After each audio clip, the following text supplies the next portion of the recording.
By the way, you're the hardcore.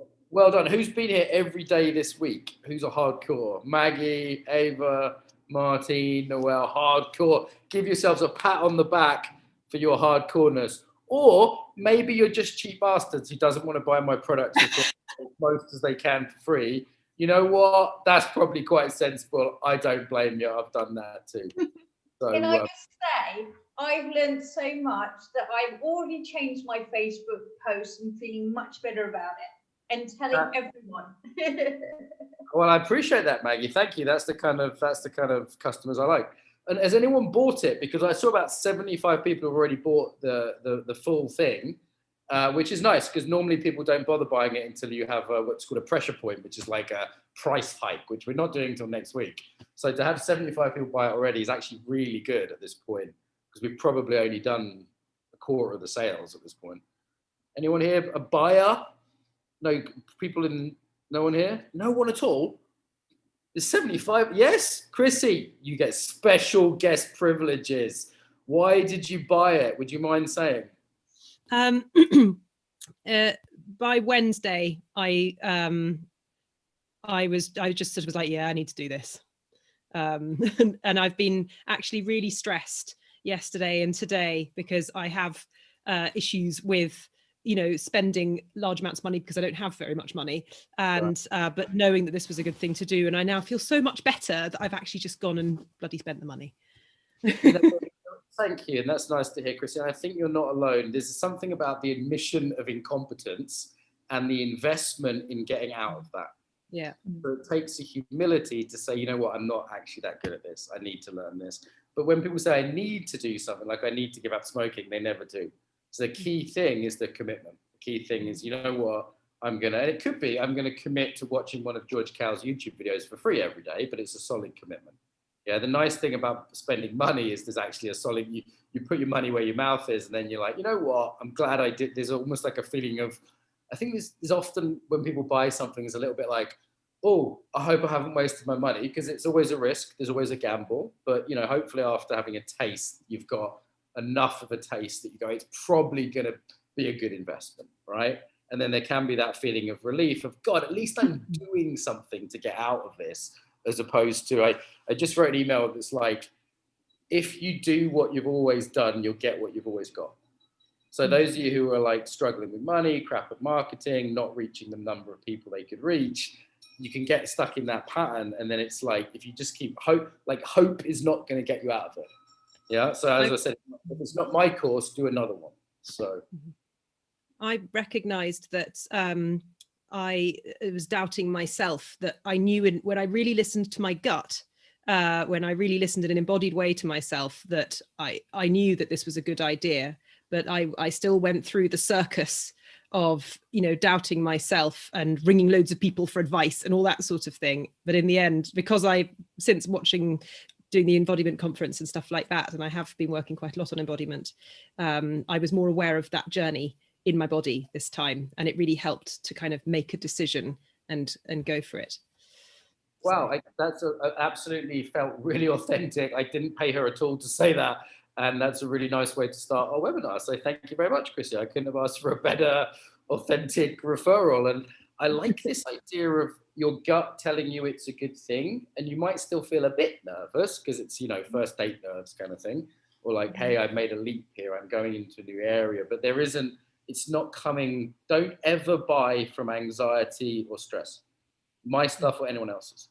Don't ever buy from that place. I'm going to miss out, I've got to get it. I don't want you to buy from that place. I want you to buy from what Chrissy said, which is like, you know what, I need to do this. It feels good. Yes, I'm a little bit nervous because I've spent money and that's an investment. That's a nice place to buy from, I would say. So thank you, Chrissy.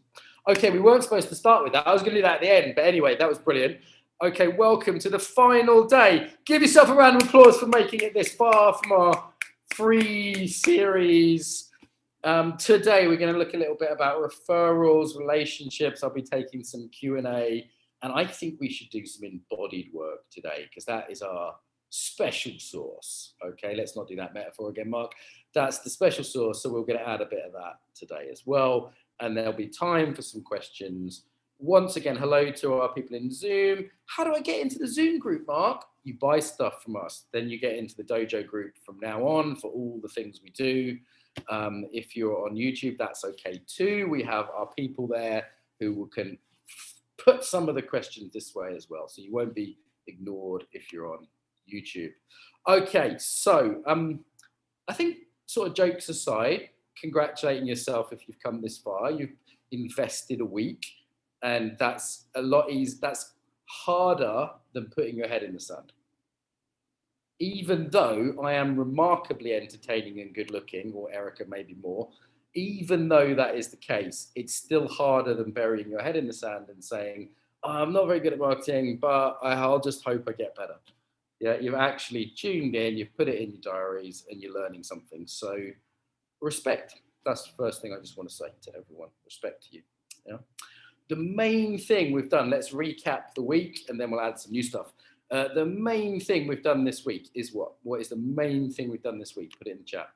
Like, if you take nothing away from this, take this away. And remember, it bears repeating. You have to sort of brainwash yourself. Yeah, so that the fact that you can be Jedi, not Sith, in your marketing. Because once you know, in the words of the Spice Girls, one can become two. No, it's the other way around in the Spice Girls. So you become, when you could go, this is marketing and it's always bad, you go, no, it can be bad and Jedi and Sith, or it can be Jedi and nice. I watched The Wolf of Wall Street last night. Has anyone seen this film? It's like the ultimate Sith marketing. I watched it and I was like, that's everything I'm not teaching. It was sort of, it was beautiful in its purity in a way, because it was so unethical. It was like, that's everything I hate. So I really recommend it, because you don't have to do that. I recommend watching it as a sort of things to avoid, actually. It's always like a masterclass in unethical sales. And then I went, okay, so I do the opposite of that, right? Like, that was kind of nice as a comparison point. To know that you can do a Jedi thing. And so what is marketing? What's your definition now? In your own words, and even in your own language.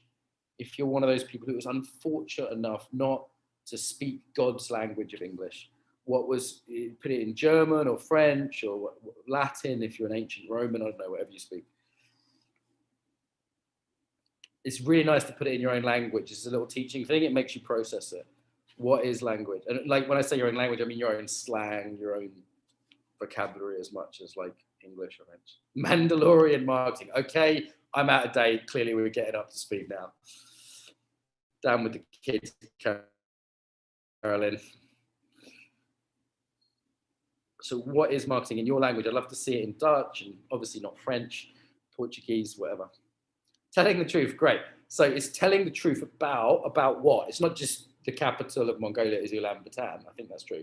It's not just telling the truth. It's telling the truth about something. Letting people you know how you can help them. Guys, it's not a big deal. Let's stop all the fuss. This is very English. No fuss marketing. You know what fuss is? Fuss is like unnecessary drama. Like unnecessary drama. We don't need unnecessary drama. It's just telling people how you can help them. Not only is it not evil, it's a good thing to tell people how you can help them, to let them know. Another way of, we've defined it in terms of, you could think of it just as a set of life skills, no big deal, you learn the life skills. Nobody taught you, not your fault, is now your responsibility to learn. Hear the difference? Not your fault, you don't know, is your responsibility to learn from me or from someone else.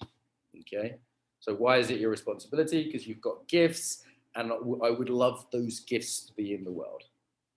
Yeah, now you could look at it through the lens, like a spiritual lens of like, you know, the universe has engineered me for a reason, like a religious lens of like, I have a mission on earth, you know, like the Blues Brothers, you know, we have a mission from God, you know, a Taoist lens of like, there is a flow that you are healthier and happier if you follow. That would be a Taoist lens.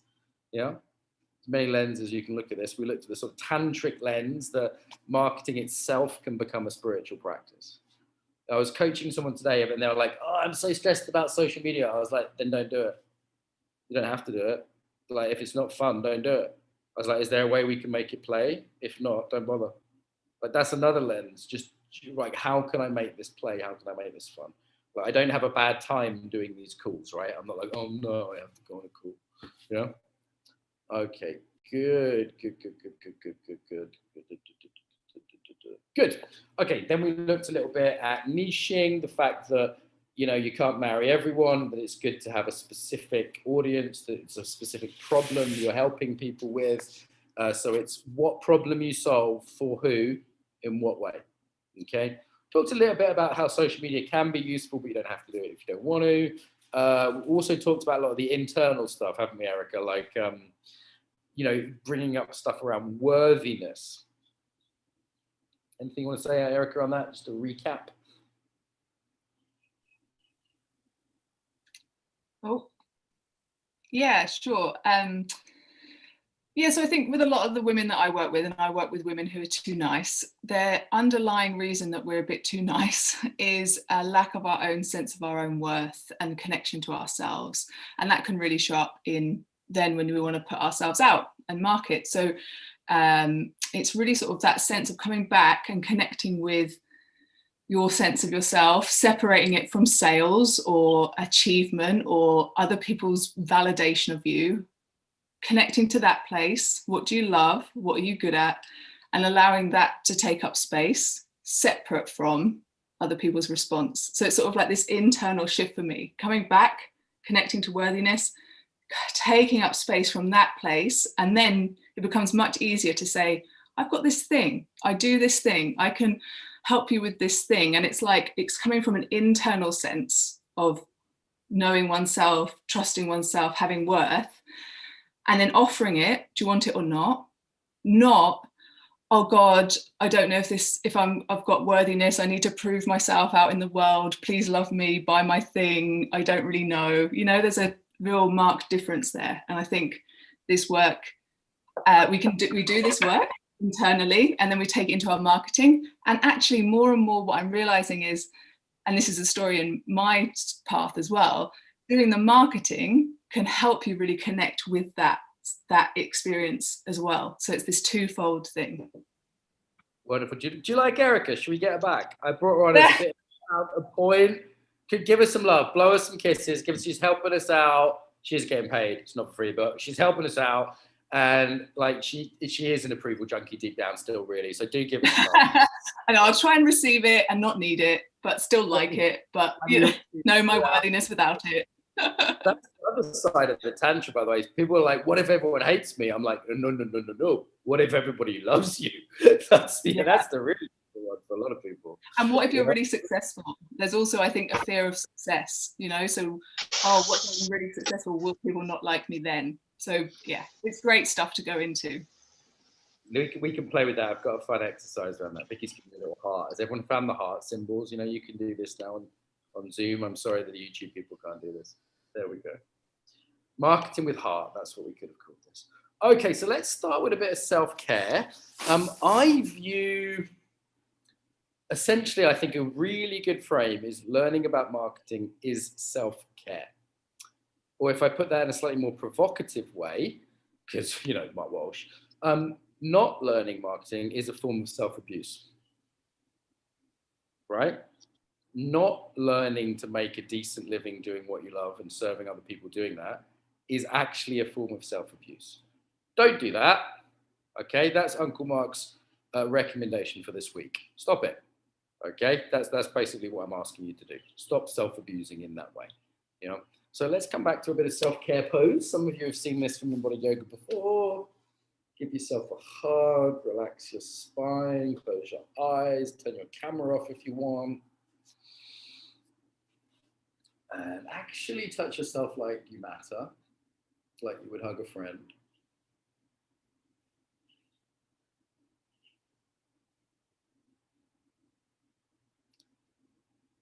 From that place of self-care, maybe noticing if it feels familiar. Maybe there's an association like, well, this is about massages, not about money. So how would it be to associate money, business, marketing, and really connecting it to this? How would that be? What would you do differently in your business, in your work?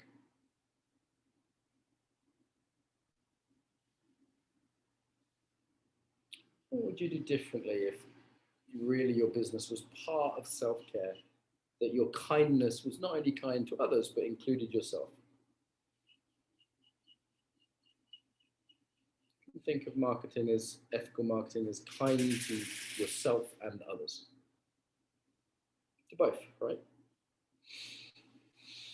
Okay, coming out of that, that's kind of what we've been doing all week in a roundabout way. How was that? How was it to connect this idea of business money to the idea of self-care?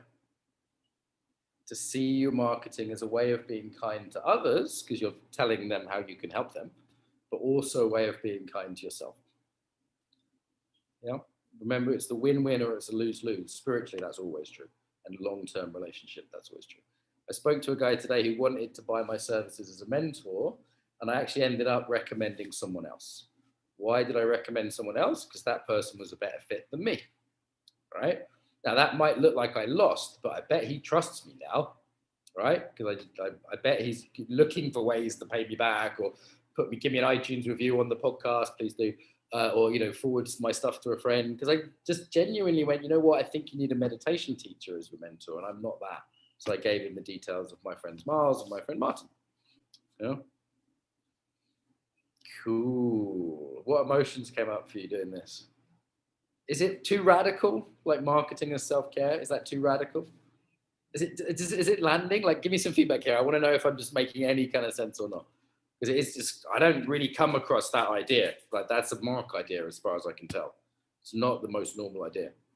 Yeah, like trauma sensitive self-care marketing is, there ain't many books on that. Landing, okay. Became relaxed and sleepy, never considered it. Novel, okay. Why don't we do a couple of fun ones? So let's keep with the embodied stuff, because let's face it, it's more interesting than hearing me drone on. Yeah, got a good enough angle where you can see me? I think so. My Wi-Fi is a bit funny today.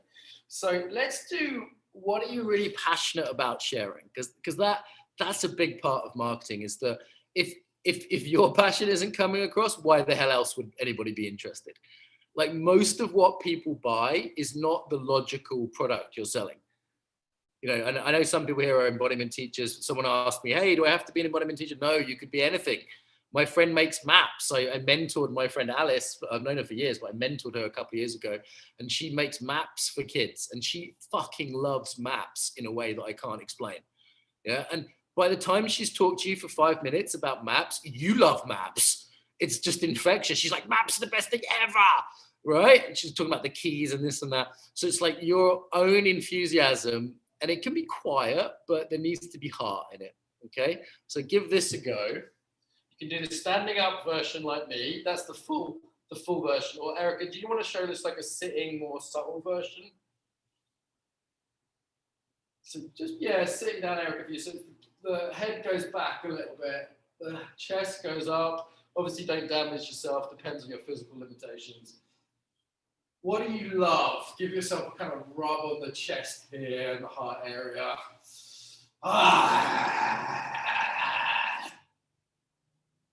What's something you love that you want to share with more people?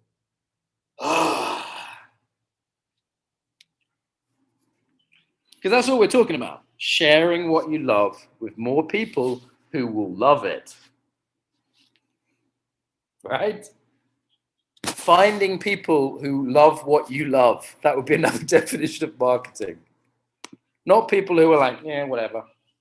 Life is too short for bad sex and cheap chocolate. Okay? Life is too short not to have customers who fucking love what you do. Make sense? Yeah. How's that? Connecting to a little bit of your passion. Sell from your heart. We're talking about relationships today. That was the sort of what we advertised. I've been talking about that all week. Building long-term relationships. Building the relationships with people who may at some point buy what you do because they love it too. Yeah, matching your talent with their need. people buy your embodiment. That's absolutely the case. That's the main thing they're buying. Look, obviously, you need to be able to solve their problem. Questions, comments, thoughts?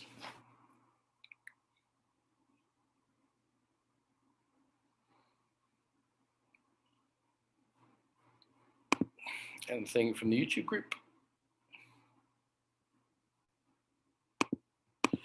Okay, one more then. One more little embodied piece. Let's do a little bit of giving. Really the heart of marketing, and I hope I've embodied that this week, is giving. So coming from here, out. Coming forwards if you're in a chair or standing. Not here, a little bit more like you're holding, like imagine you were giving a tray of food to a load of friends, or a big bunch of flowers to your daughter who just graduated university.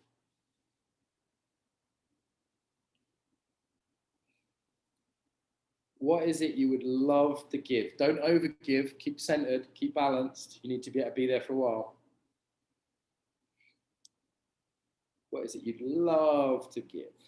That's marketing, you're offering something to the world. Maybe they'll take it, maybe they won't. That's the tantra.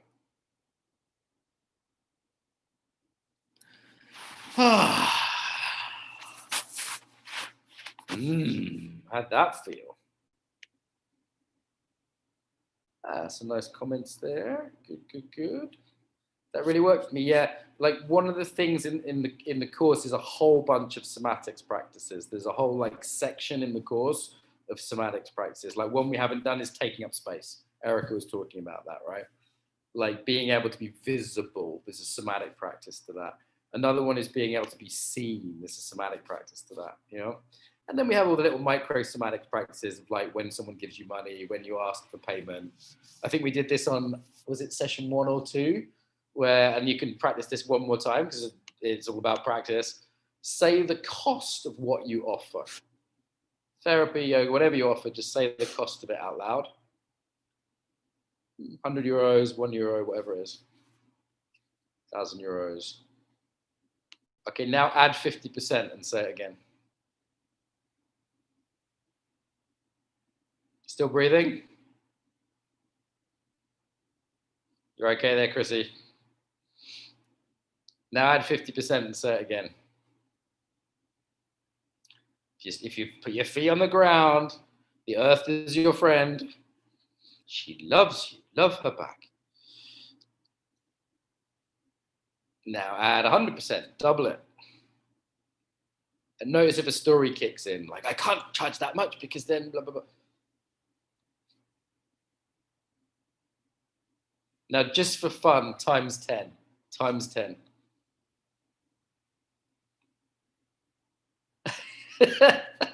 Some of you are laughing. Some of you have stopped breathing. It's going to be okay, guys. Remember, it's only money. If you're like really spiritual and you don't think money's that big a deal, what's the problem? It's just money. Yeah. And here's the people have been asking me about pricing. Here's the thing with pricing. I'm not going to tell you should be expensive or cheap, whatever the hell that means, right? What I would love for you is to be free to price as you like. So, for example, when I teach in Moscow, I feel free to price a class at 10 euros, 100 euros, or 1,000 euros an hour. They are literally the prices I charge in Moscow. So I work with some communities for very little money. I work with some communities that have some money. And I work with my oligarch clients that have plenty of money. Yeah. Now I'm free at any level. Okay. So literally from 10 euros to 1,000 euros, I feel the same. I give my best. I enjoy the clients. I have a good time. Doesn't really matter to me. The only thing that changes is the shirt that I'm wearing. Yeah. I put on my fancy suit when I go work with the oligarchs. Okay. In Moscow, they judge you if you don't have nice shoes. So it's, but I'm free. I'm free within that range. Does that make sense? And it's a practice too, right? Like the first client I ever had for 1,000 euros an hour, I was like, I'm ripping him off. I'm such a bad person. I'm an idiot. And afterwards, he was like, that was such good value. I got so much from that. I was just like, oh, okay, fuck it. 2,000 next time, So there is a practice in being able to tolerate this. And equally, I've got a colleague of mine who can't do charity work because she feels worthless unless she's paid a certain amount. You see how that's the same problem, just reversed? It's kind of a shame, huh? How you doing? Questions, comments? People ask me, how do you know what to charge? Someone's asked me that. I get asked this a lot, okay? There's a few answers to that. One, the purest capitalist answer is this: as much as you can. That's how much you charge, okay? Then, because we're not evil capitalists, we're also people with a heart and soul, we may create accessibility.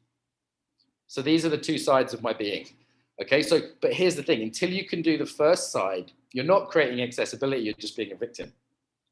So how much can you charge? As much as you possibly can. If you're not sure, keep rising the price until no one buys it. Okay, now that is dependent upon your niching and the perceived value. How much is a bottle of water worth? It's not worth anything. If you just climb Mount Everest and so, you know, and you're dying of thirst, yeah, it'd be worth a lot. If you're right next to a tap that gives you free water, maybe not so much. It's all situational. This idea that something is worth something is a toxic idea. Get rid of it. You're not worth. Is a footballer worth more than 100 nurses? Well, of course not. But just get rid of that whole question. It's simply a supply and demand question, and it's about perceived value. So you don't have, the thing about marketing is not being good; it's conveying how good you really are. Sith marketing is lying about how good you really are. Right? How good your service is actually is a better way of saying it. Yeah. Jedi marketing is conveying how good your service actually is. And then the client can, of their own free will, decide to pay or not. So when you say, oh, I'm too expensive or I'm too cheap, you're actually kind of insulting the intelligence of your client. That's your client's problem. It's not your problem. They decide to buy your service or not. Okay. Now, your job is to keep raising the price as high as possible. And then if you want to create access, create access. So like one reason we did the competition was for our marketing. A second reason is we thought it would be nice to create access to a couple of people who maybe couldn't afford the product. Does that make sense? Yeah. So I'm always thinking of access. If I just thought of access, that's unkind to myself. Yeah. It would also be unkind to everyone who pays full price if I then give a 50% discount to everyone who asks. Don't ask, you won't get it. Okay, so that's not fair to them. So there's this ethic of fairness and this ethic of access. Both of those ethics I would regard my own morality as including both access and fairness. So I'm including both of those in my consideration. Yeah. Here's another way to look at pricing. So one is go as high as you can and then create as much access as you can or you're willing to. Another way is in the body. So when you name your price, do you feel a bit uncomfortable? That's okay. If you totally freak out, it's too high. And that's your inner work as much as intuition, though, right? Like it could just be you have a lot of shame around money. Yeah, equally, I'm looking at the client. I want my client to have a little bit of ouch when I name the figure. Not a lot, but not none. Chrissy's was just perfect, actually. I was like, sweet spot. Okay, because she needs a little bit of like some sense of like, well, I'm actually investing here, so I'm going to take this shit seriously. By the way, that's one reason you should buy the course as opposed to do the free stuff that you could do online, is so you take it more seriously yourself. You know, selfishly, of course, I want your money. That's great. You know, it's not going to do you any harm to give me your money, give me it. But also for you, both of those things are true. People are always trying to go, is he selfish or is he helpful? I'm both. It's not either or. Am I looking after me or you? Both. That's the point, right? So it's like this like people always try to catch you out, you know? Sometimes they're like, you're not really selfish. You're such a generous, nice guy. They think they've caught me being a good human being. And I'm like, no, I'm both. It's always both. Yeah? Like I'm self-interested. I'd say that better than selfish, but I'm also generous. Both of those things. Okay, so one reason you could buy this product or another product where you had to buy rather than get it for free, like George Cow's YouTube videos, which are excellent, is that you'll be more invested. So I want that little bit of ouch. I want Chrissy to take the decision seriously but I don't want her to like be worried about it, not be able to sleep for the next 2 weeks because she can't pay her rent or some shit like that, right? Like that would be too much. Yeah. Like I want my client, when I say, hey, it's €1,000, if the oligarch says, yeah, fine, I go, fuck, he's not going to turn up on time, he's not going to respect me, you know, blah, blah, blah. Yeah. So it's like, I want him to go, okay. Does that make sense? So that's another way, it's a completely different way of looking at pricing. You know? The other way of looking at pricing is, are you a commodity or are you a niche? If you're a commodity, i.e. you offer the same thing, really you have to be the cheapest. That's it. Okay, that's the only way you can do your pricing. It's the most convenient. Yeah. Now, if you're a niche, actually pricing is almost irrelevant. Almost irrelevant. Yeah, and again, we're down to perceived value. Like I pay twice as much to get the haircut that I get in England because it's the exact place I want to go with the exact right person who knows me. I have relationship with him. Right? I'm not thinking, oh, I'm going to pay €20 more because of the relationship. It's just the natural expression. I pay him more than he asks quite often. Does that make sense?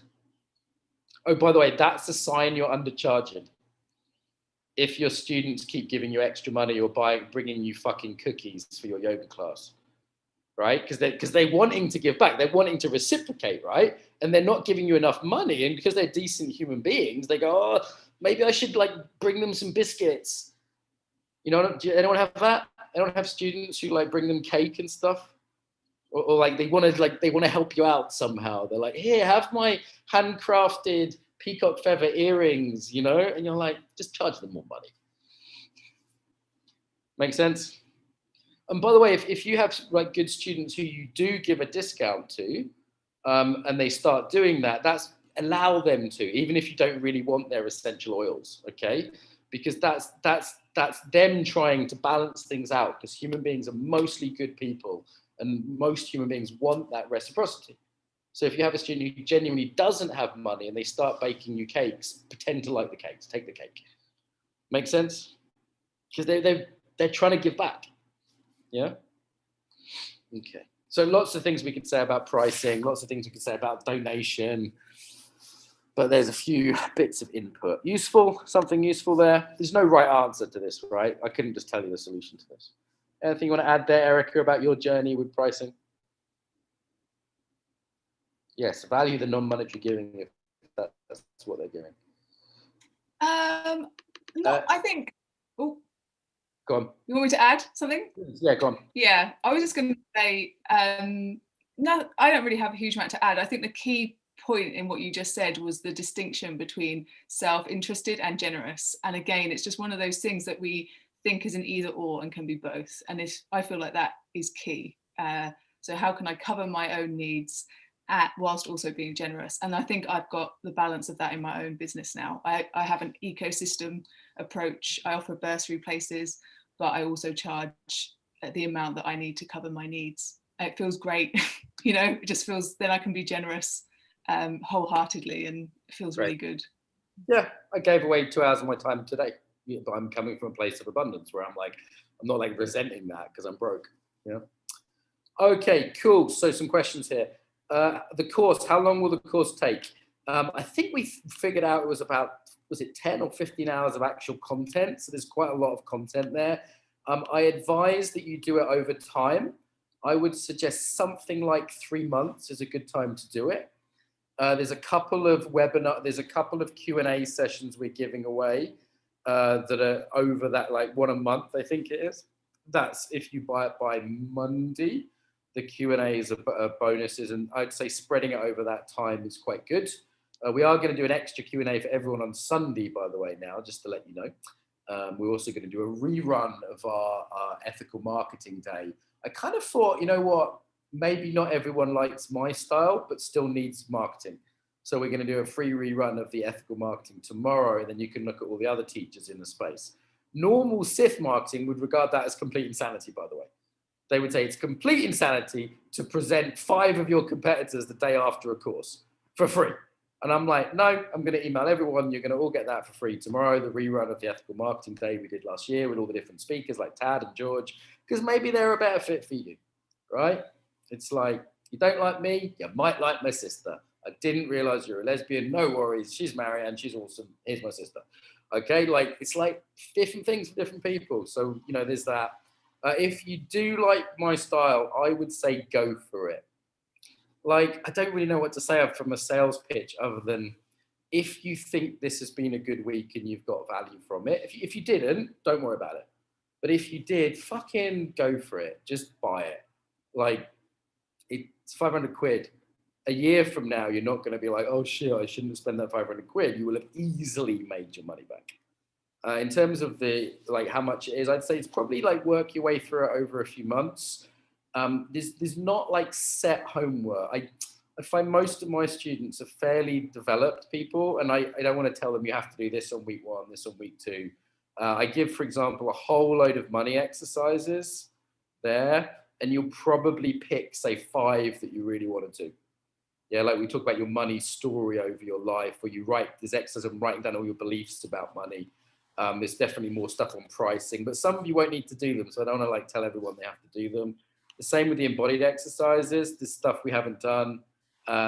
Yeah, we'll look at some more embodied yoga principles poses, more stuff on centering. There's a really fun one where you embody what it is to be a rich person. That is fascinating because some people get like really arrogant and inflated. And I'm like, well, no wonder you don't want to be rich. That guy's a dickhead. You don't want to be a dickhead, right? So it's like, that's a really interesting exercise. And there's more stuff on valuing yourself, the kind of stuff that Eric has been talking about as well. This is mostly what we've done in brief over this week. And I'd say we've done like, what, 4 hours this week? That's more like 8 or 10 hours of it. So it's a big difference in the amount. Also, by spreading it over time, it lets it land. The thing we really haven't done much this week, other than define what is marketing, and there's all the different perspectives that we've been through, plus a couple more, like you already do marketing. We haven't done that one. So there's a recap of all that. And then there's the marketing models. We haven't really done this week, just because of time limitations. There's a lot of stuff more on niching, having avatars. I was coaching someone on that today about who their sort of perfect client was. Problem, premise, promise model. That's a brilliant model. The benefit stuff we did yesterday really needs reinforcing. That takes a bit of training. Where to find your clients. We haven't done much on that. The sales funnel stuff, or relationship funnels, I call them. That's just like absolutely classic stuff. Loads more on sales, different models on that. We didn't really talk about social proof much. That's kind of a key thing that I teach. And there's some more advanced stuff on there in terms of trust and building your tribe. Yeah, risk reduction. There's just a bunch of stuff there you could really geek out on. And then I go through some specifics, like we didn't cover SEO, PR, viral marketing. Mailing lists is a huge one, like learning how to build your mailing list and how to manage your list is kind of a cool one. And then there's a bunch of stuff like to finish up on ongoing development. I go through the stories of some of my mentees to flesh it out. Yeah, I mean, in terms of investing in yourself, the ethical journey ongoing. Oh, there's a bunch of bonuses there. Cool. The bonuses we've got on there. This is social proof, by the way. It's a really useful thing that human beings can see that other human beings liked it. Okay. So I'll give you an example of social proof. Every time I walk around with my niece and she says, I love you, Uncle Mark, you're the best, immediately beautiful women start looking at me. It's like, because you can't buy that kind of, there's no bullshit. There's an 8-year-old telling you you're amazing. It's like, oh, someone trusts him with their child, you know? Social proof, okay?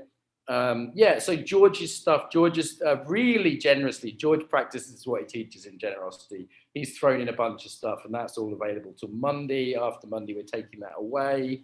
Yeah, his stuff, his online course is there. And Julia Chanteray as well, she's brilliant.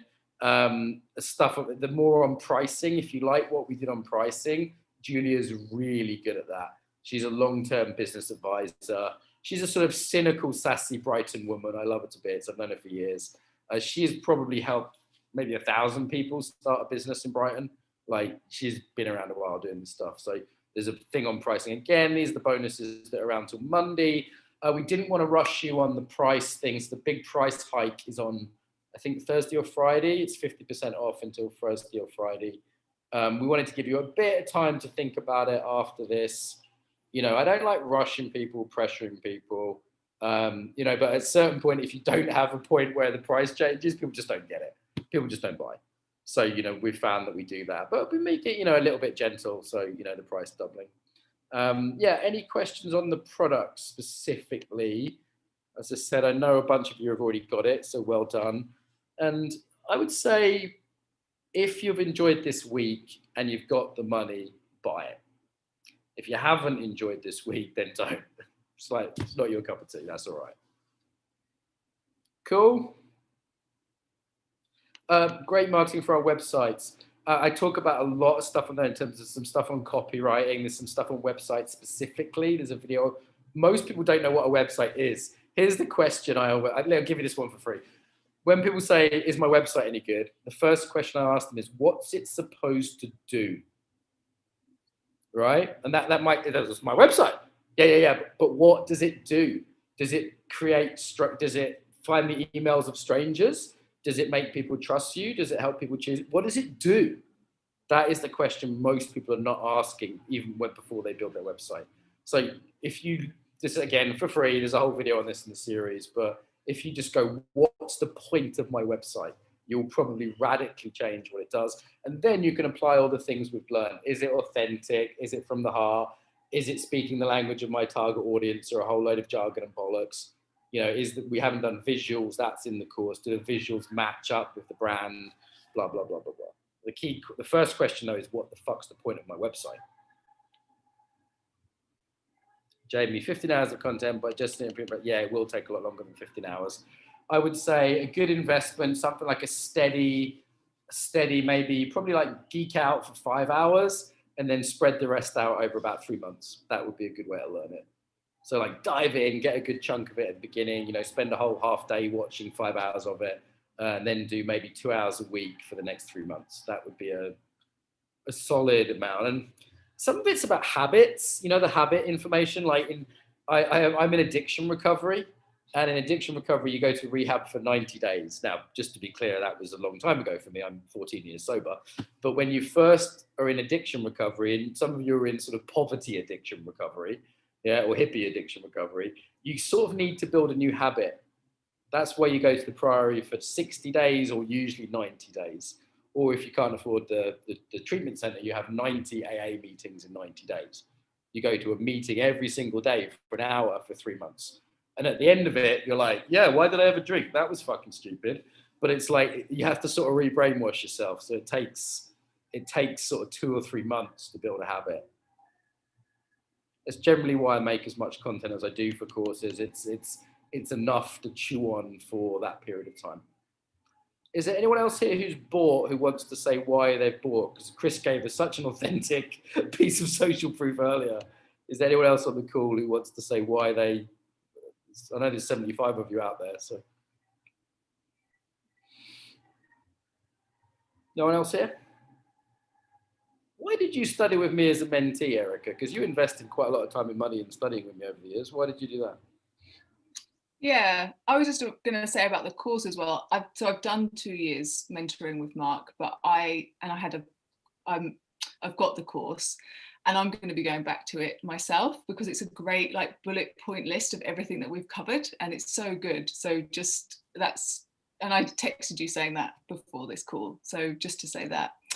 I think I studied with you because of polarity, which is we haven't covered at all yet in this course, but because I needed someone to kick my ass, because I needed someone to challenge me out of some of the patterns and habits that I was in, which is very similar. Like I think being on this call has really made me realize the journey that I've taken in the last sort of 3 years, from sort of newly qualified, underconfident, not knowing my own worth and value, to the point now where I feel, you know, not completely recovered from that, or, you know, but much better, much able to come from a very different place. I'm so proud of you, Erica. Let me say that publicly.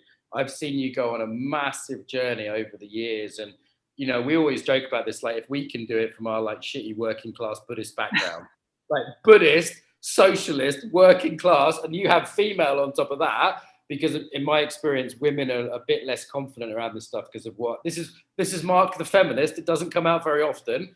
Okay, this is, I think women are conditioned to be powerless, and one of those is around money, one of the forms of powerlessness. Oh, I feel quite emotional about that.